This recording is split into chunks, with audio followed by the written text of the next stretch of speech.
You want me to put that on my Tudor?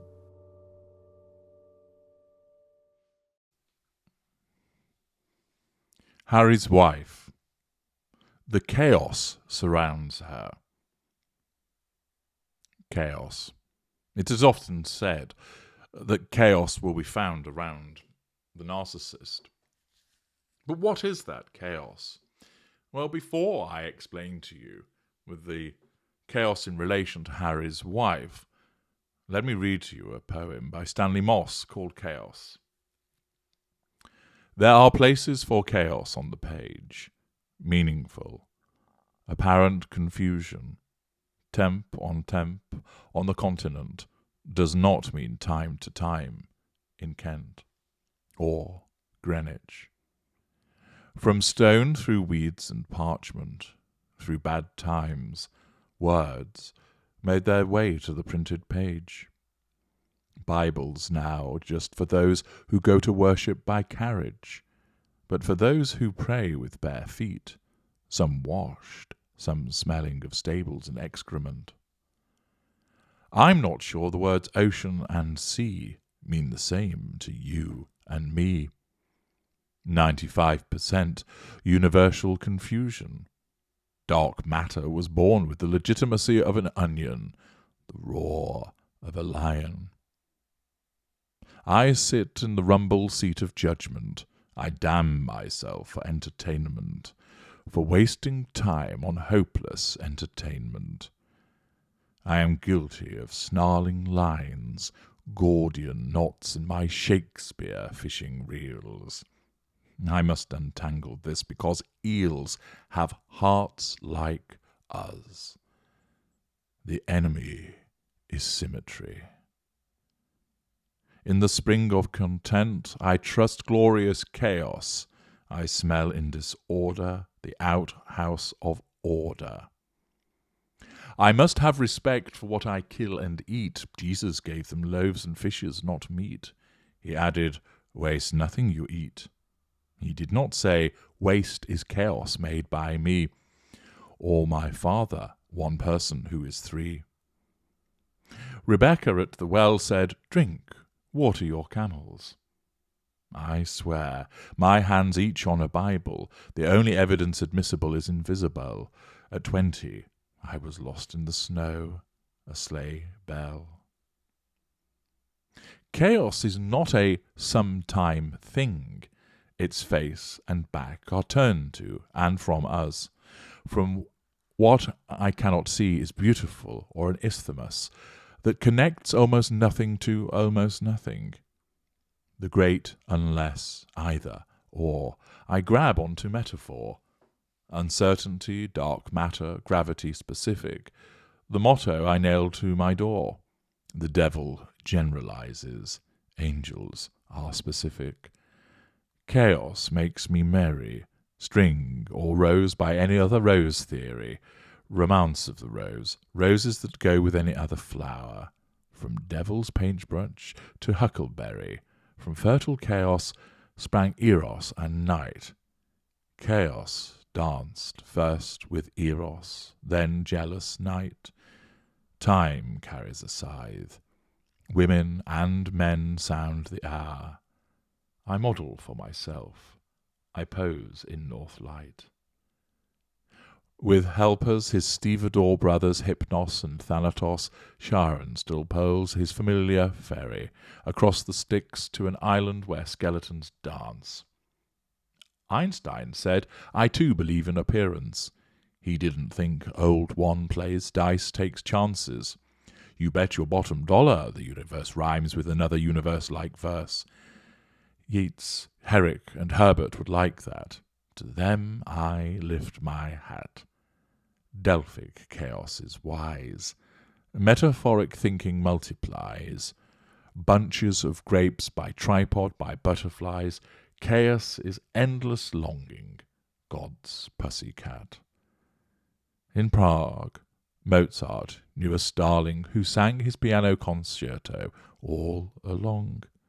Except for one note, he always got wrong. You might think that poem was chaotic in itself, something undoubtedly that the writer wanted to convey. But the fact is, there's a representation of chaos, and it's important to an individual. And chaos is important to the narcissist, because chaos allows the achievement of so many things. It allows the narcissist to assert control, because if chaos is created and the victims don't know what is going on, don't know where to turn, who to speak to, who to look to, it makes that individual all the easier to control. Chaos, of course, prompts reactions, and reactions are fuel, and fuel is what we need. And therefore, the creation of chaos is central to the existence of the narcissist.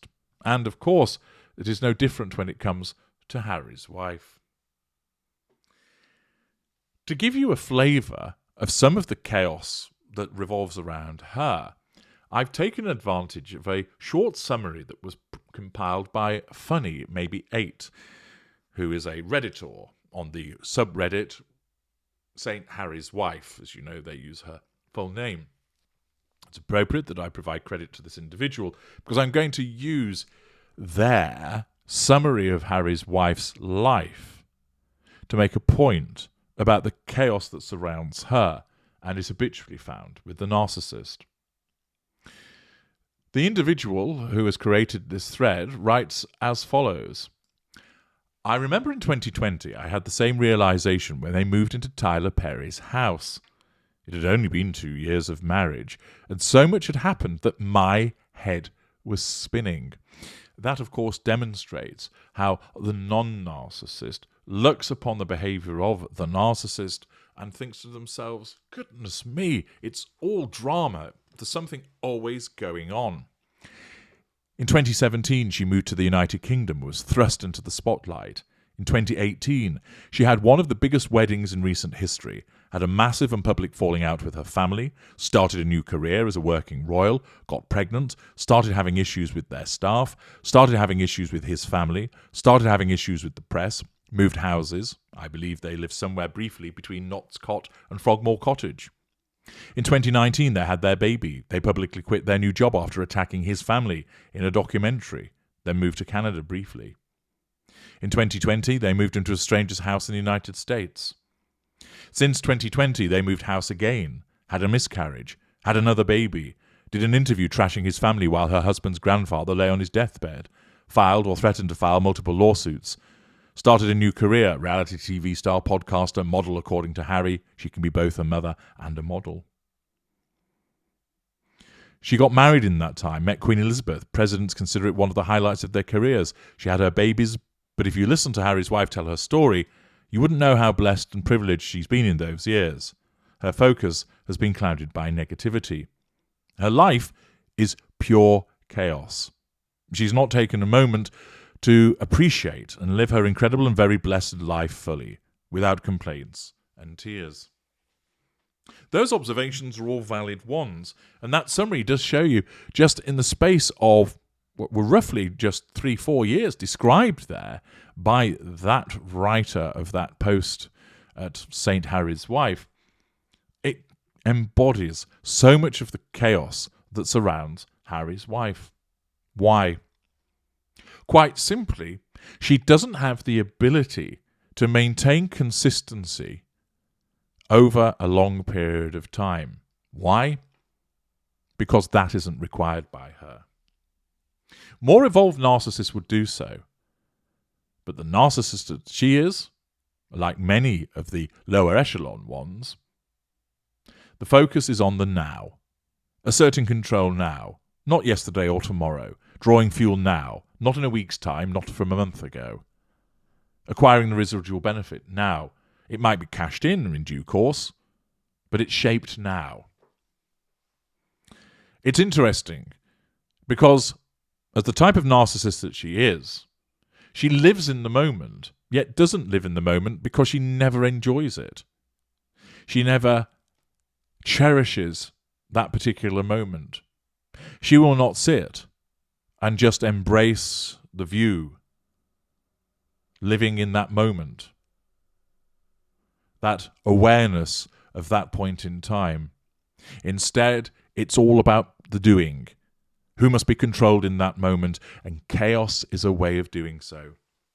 And notice that Funny Maybe 8 highlighted, and there's plenty more, of course, that one could put in there. That was just a short summary. The fallings out, having issues with people, the moving around, the moving from one property to another, then moving from the United Kingdom to Canada, and then Canada to California.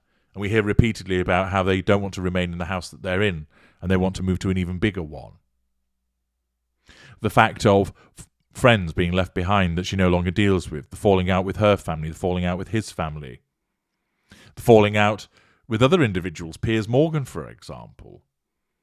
The chaos that's always around her, because her narcissism isn't bothered about maintaining the consistency of relationships. It isn't bothered about maintaining the consistency of financial support. It isn't bothered about the consistency of maintaining a friendship with somebody.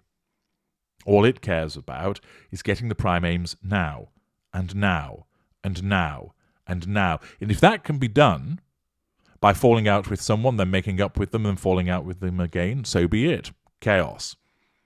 If that can be achieved by moving to there, and then to there, and then to there, so be it. Consider this. Isn't it the case that Ellen DeGeneres has moved something like 18 times in 24 years or thereabouts, dragging Portia de Rossi here, there, and everywhere, to the extent that a joke's made of it by the relevant Kylie Jenner, that was at the recent renewal of the wedding vows. Why does that happen? Ellen DeGeneres creating chaos by moving, no contentment, no satisfaction. The same with Harry's wife.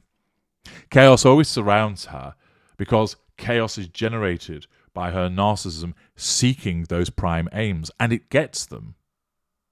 But the collateral consequence is this chaos of moving and falling out and being friends with, and then doing this and then doing that, always moving, always going forward, the search for fuel, the need to assert control. And to those of you that are not narcissists, you sit and you look at all of this and you observe the chaos. But that is why chaos surrounds her. I'm H.G. Tudor. Thank you for listening.